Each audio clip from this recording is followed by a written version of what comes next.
Picture a bucket that is filled today and whose contents are still edible when a newborn child has grown up, married, and become a father himself. No refrigerator, no electricity, no chemicals, just wheat, a silvery bag, and a tiny packet that swallows the AIR. Mormon families have stored food this way for generations, and the materials for it cost less than a pizza. How can something this cheap last 30 years when expensive emergency kits on the shelf expire after only a few? The answer has nothing to do with the wheat and everything to do with an invisible enemy. Almost everyone believes the enemy of a supply is time. That is wrong. The enemy is the AIR. To understand why an entire community learned to store grain for decades, you have to go back to the middle of the 19th century. The Mormons had just crossed the prairie with wooden handcarts into a barren desert valley by the Great Salt Lake. The ground was hard, the winters long, and in that first year, almost nothing grew. Whoever had stored no grain to outlast the winter had nothing left by spring. Storing wheat was not a clever idea. It was a question of bare survival. That experience burned itself into the culture. Wheat became the most important staple food of the community, and for one single, sober reason. Of all foods, wheat lasts the longest. Rice spoils over time, flour turns rancid, meat rots within days.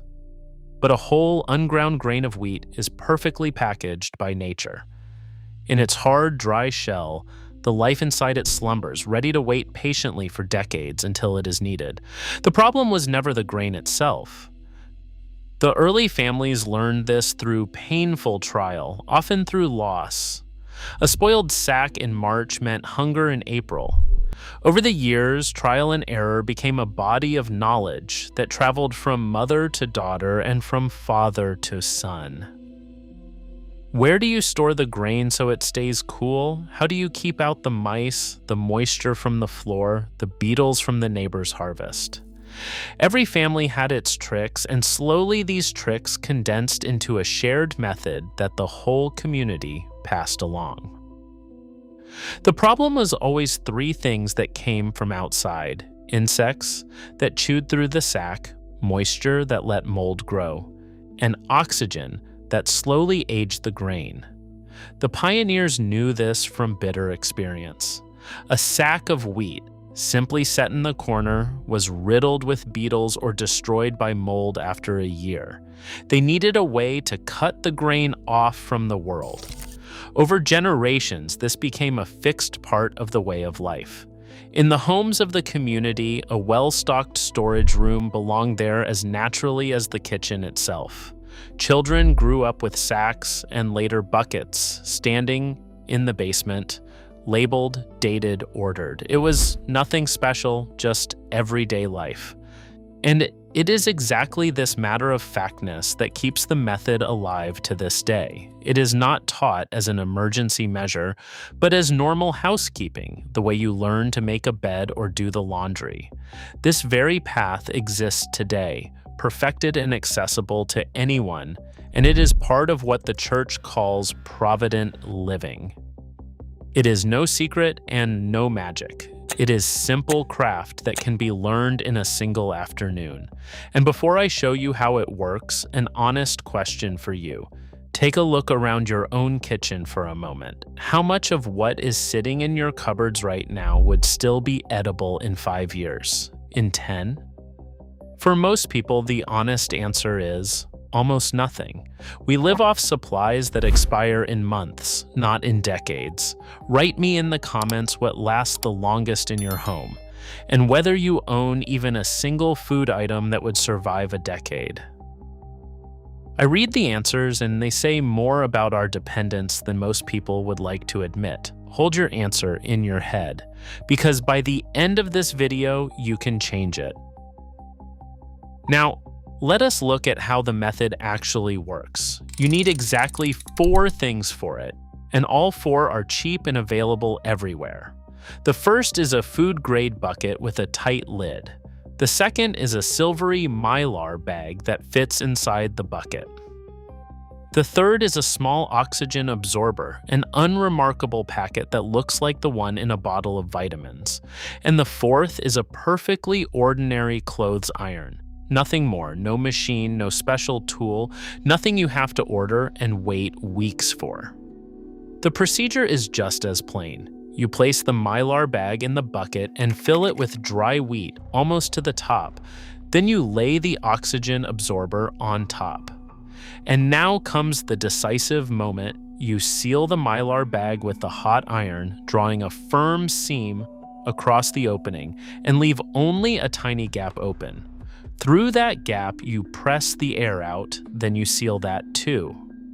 The bag is now airtight, and inside it, something quiet and powerful begins.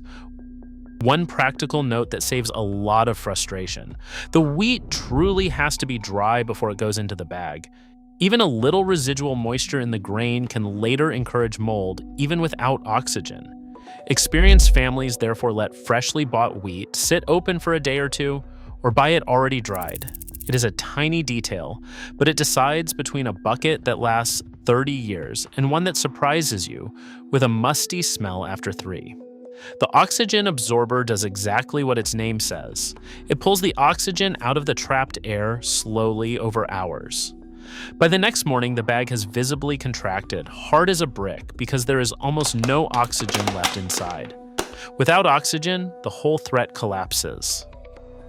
Insect eggs that may have slumbered in the wheat cannot hatch. Mold cannot grow. The grain cannot oxidize and age.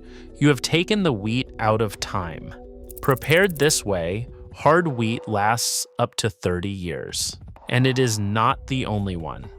White rice lasts nearly as long by the same method. Beans, oats, and sugar can also be preserved this way for decades. The astonishing part is the price. The materials for one bucket, the bag, and the absorber cost only a few dollars. The wheat itself, bought by the sack, also costs almost nothing per pound.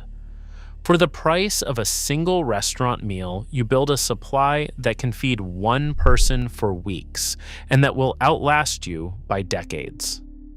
A single bucket holds several pounds of wheat depending on its size, and that sounds like little until you do the math. From 1 pound of wheat, you grind enough flour for several large loaves of bread. A well-filled bucket therefore carries one person through many weeks on basic calories alone. Whoever wants to secure a whole family for a year needs no warehouse, just a manageable row of such buckets stacked against a wall in the basement. That is exactly what stands in the basements of the community. No futuristic facility, just plain buckets, labeled with the date of sealing, row upon row. And because the method is so reliable, something reassuring happens. You do not have to check the buckets constantly. A properly sealed bag works on its own. You set it in the basement and almost forget it, in the best sense. It waits patiently year after year with no care, no electricity, without you ever having to think about it again until the day you need it. And here is where it gets truly interesting, because now you understand why the expensive solutions on the shelf are a trap. Walk into a store for emergency gear, and you find shiny buckets with pre-portioned meals professionally labeled with promises of 25 years of shelf life. They look reassuring, and they often cost 10 times the method I just showed you, for exactly the same shelf life. Nobody could ever explain to me what you are actually paying that multiple for. This is worth pausing on for a second. What the expensive kits sell is not longer shelf life. It is convenience and the feeling of security. They take the afternoon of work off your hands and charge you a multiple for it. But the shelf life itself, the heart of the matter, does not come from the expensive label. It comes from the exact same principle that sits in your own sealed bucket. No oxygen, no moisture, no spoilage. Here lies the real error in thinking that almost everyone falls for. Most believe the enemy of their supply is time, and that expensive solutions somehow halt time. But time does nothing to the wheat. A grain does not age on its own. It only ages when oxygen and moisture attack it. Switch those two off, and time loses its power. Read that sentence again. The enemy is not time, but the AI are. Whoever has understood that never needs to buy an expensive kit again, and that is exactly why improperly stored wheat spoils in a single year, while properly stored wheat lasts 30. It is the same wheat. The only difference is the AR around it. A sack in the corner breathes, takes on moisture, harbors beetles. A sealed bag without oxygen is a fortress. The same raw material, two completely different fates decided solely by a packet costing a few cents. That also explains why the pioneers so often failed and the community today does not. The early families knew the enemy, but they did not have the weapon. Oxygen absorbers did not exist back then. They could keep the sack cool and dry, but they could never get the AIR out completely. Only the modern combination of Mylar and absorber solved the problem for good, cheaply, and for everyone. The knowledge is 100 years old, but the tool that makes it perfect sits on the shelf today for a few cents. The community brought both together, the old knowledge and the new tool. Whoever has grasped this once sees the entire market for expensive emergency supplies with different eyes. What is sold there is at its core a sealed bag without oxygen, just like yours. Except that someone else does the 10 minutes of work for you and charges royally for it. It is not a scam, but it is a markup for convenience that you do not have to pay once you understand the principle. That leaves one question many people ask at this point. What good is a bucket full of hard wheat grains if I cannot cook anything from it? The answer is a simple hand mill, a small, mechanical device that you clamp to the table and crank by hand. The grain goes in at the top, fresh flour comes out at the bottom. No electricity needed. With this one mill, your 30-year bucket becomes fresh bread, flatbread, and flour for anything you want to bake for decades. The bucket and the mill together are a complete, independent food system.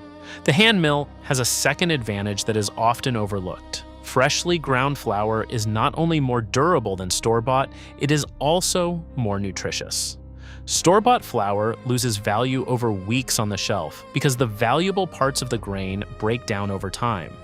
Whoever grinds only just before baking gets all of it fresh on the table, so a pure storage method becomes, as a side effect, better and healthier bread. The family that grinds its own wheat often eats better than the one that buys expensive ready-made flour. And yet, in the end, it is about more than just shelf life and technique. A single well-filled bucket holds the concentrated energy of weeks of meals, stored in the footprint of a stool.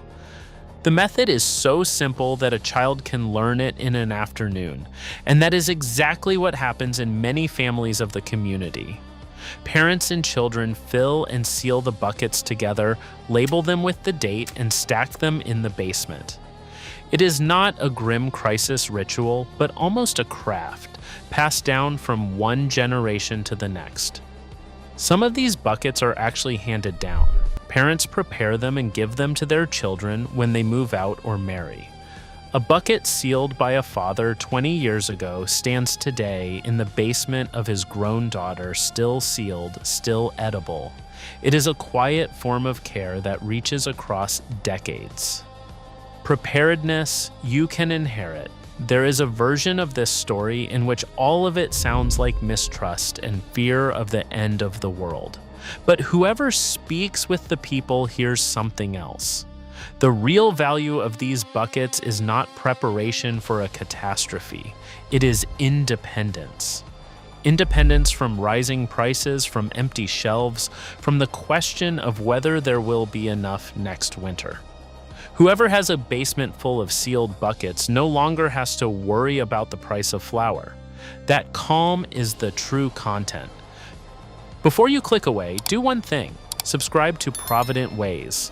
Because every week we break down one more of these old, quiet methods, and the next video is about the 11 staple foods Mormons buy in bulk, all for under $5. Hit the like button if you believe simple solutions are often better than expensive ones. And tell me in the comments whether you would build a single bucket just to try it. Because whoever does it once rarely stops again. Maybe the real wonder was never the wheat that survives 30 years. Maybe it was the realization that you need almost nothing for it except the AIR you let out. Thanks for watching. Until next time.